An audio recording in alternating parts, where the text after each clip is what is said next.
For us, the good old days were when we had 125s, 250s and 350s in the national meetings and international meetings in the UK. You could ride every weekend.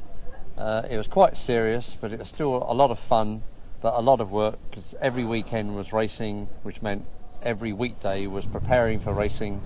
You went and did your Saturday, Sunday races, and you came back, and on Sunday night you unloaded the van. Monday you started working on one bike, two bikes, three bikes, and then by about Thursday or Friday you set off again for the next weekend.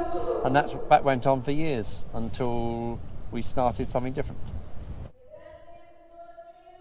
And of course, after a large gap of 26 years, I decided to make a comeback. And it was a revelation when you actually had to pay to enter a meeting. We were getting paid back in the old days. Free entries. The crowds were there. And ever since the crowds have disappeared, because it's probably promoted on television a lot more, but we still enjoy the fun of racing a motorcycle.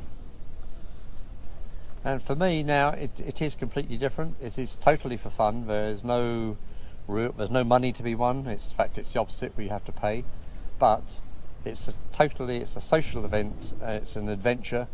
ICGP is a classic case of that, where you have 40 odd riders riding around Europe maybe 8 times a year, and they spend 3 days at a racetrack.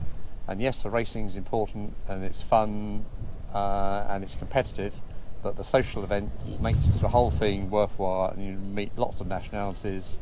There's no prize money, which makes it much better, in fact, because nobody's spending thousands to earn a few £100. So the fun aspect has come back, and that's why we do it now.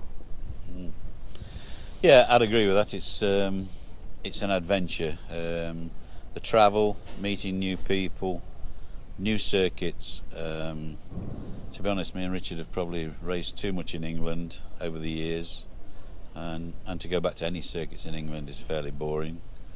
But to come to new circuits like this, it's a challenge, and a lot of the continental circuits are fantastic to ride on.